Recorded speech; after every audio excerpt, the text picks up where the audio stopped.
The front door creaked open, and the sound, which had always been a reassuring part of the familiar rhythm of our home, hit my ears like an out-of-place chord in a song. Sarah had come home later than usual, but that wasn't the unsettling part. It was her smile, bright, almost blinding in its warmth, the kind of smile she usually reserved for special moments like anniversaries or the day we brought our puppy home. But this smile felt like a mask, a carefully constructed facade that didn't quite reach her eyes. I was seated at my desk in the study, the glow from my laptop casting a soft blue light across the room. For the past 2 weeks, I had been meticulously planning, scripting, and building.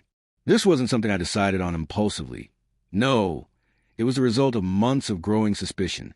Those fleeting glances at her phone when she thought I wasn't looking, the late-night work calls, and the ever-widening distance in the way she looked at me. It had been a slow burn, and now it had finally reached a breaking point. "Hey," she said, her voice unnaturally cheerful with a note too high-pitched. "How was your day?" I lifted my gaze from the screen, keeping my expression neutral, carefully composed. It was fine, quiet. Yours? I kept my tone even despite the bitterness bubbling beneath the surface. "Oh, the usual, just a lot." She trailed off as she walked toward the kitchen, the clink of dishes and sound of the refrigerator door opening echoing in the otherwise silent house. "A lot," she added, her voice trailing off in a way that made me think of something else entirely. I couldn't help but think, a lot like the lot of nights spent with someone else. But I pushed the thought down, forcing myself to stay calm. I let her busy herself in the kitchen for a few moments, the rhythmic sounds giving me time to collect my thoughts.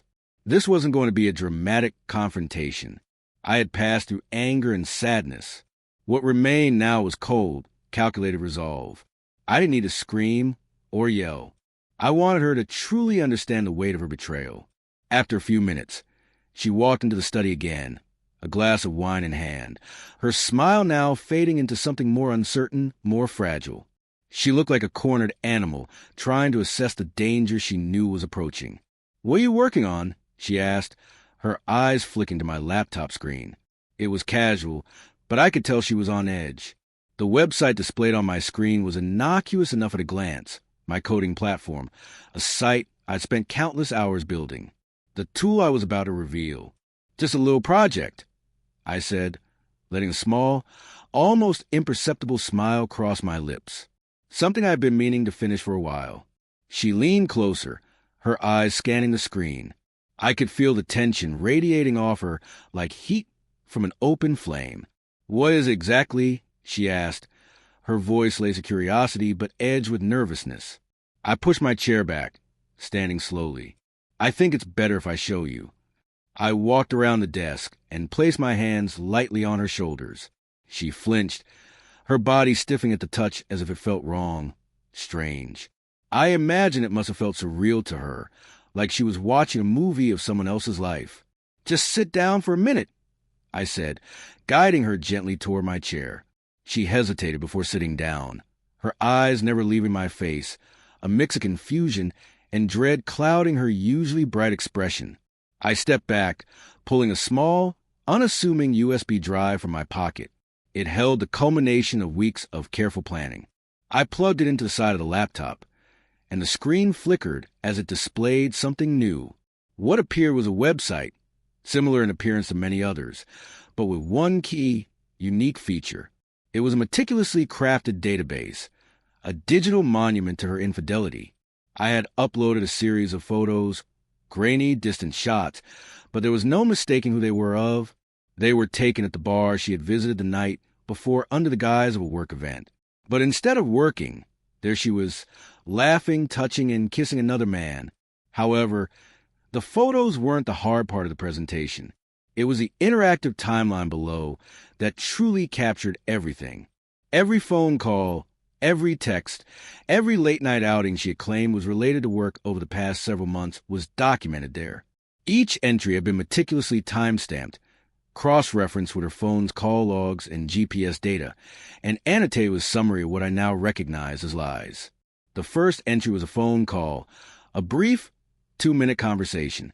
It marked the beginning of it all. A call she made from the garage when she thought I was asleep.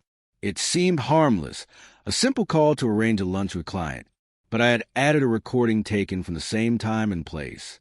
The recording wasn't a work call. It was of her whispering to a supposed client about how eagerly she awaited seeing him. I watched as Sarah's eyes scanned the screen, her face draining of color. She stood frozen, terror overtaking her. The smile that had once been there, the false bravado, was gone, replaced by pure, unfiltered fear. It was then she saw it for what it was, a meticulously documented, irrefutable record of her betrayal. I didn't take pleasure in watching her crumble like this. I wasn't angry, not anymore. What I felt was an overwhelming, aching sadness. I could have screamed. I could have yelled and lashed out. But I just stood there, letting the weight of her lies settle around her like an unbearable burden. Finally, she spoke, her voice barely a whisper. How? How did you? I pointed to the screen. It's all there, Sarah. Every lie, every betrayal, every secret you try to hide. It's all laid out for anyone to see. I had made sure the website was publicly accessible, so it wasn't just me who would see it. It was everyone, her friends, her family, her colleagues. They were all going to witness the fallout of her actions. It would ripple through her life like a tidal wave, leaving nothing untouched. No, she choked, her hand over her mouth in horror. No, you can't do this. Please, I'm begging you. Tears streamed down her face, but I felt nothing. Her tears were as hollow as the promises she had made to me. I had been expecting this. I had even rehearsed my response, knowing exactly what I was going to say. I wouldn't give her the satisfaction of a dramatic outburst. I'm not the one who decided to do this, Sarah, I said, my voice calm and controlled. You made your choices. Now you get to live with the consequences. She lunged at the laptop, her fingers frantic on the keyboard, trying desperately to shut it down, to erase everything.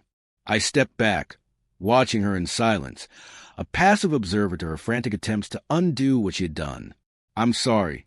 I'm so sorry, she sobbed, her voice breaking. I didn't mean to hurt you. It was just a mistake. A mistake. She called it a mistake. What she had done wasn't a single error. It was a calculated act of deception, carefully planned over months. And now she reduced it to a mere word. The thing about mistakes, Sarah, I said, taking a step closer, my eyes locking onto hers, is that they're supposed to happen once. You didn't make a mistake. You did this repeatedly, knowingly, with intent. And now, I paused, letting the weight of my words settle in, you get to face the consequences.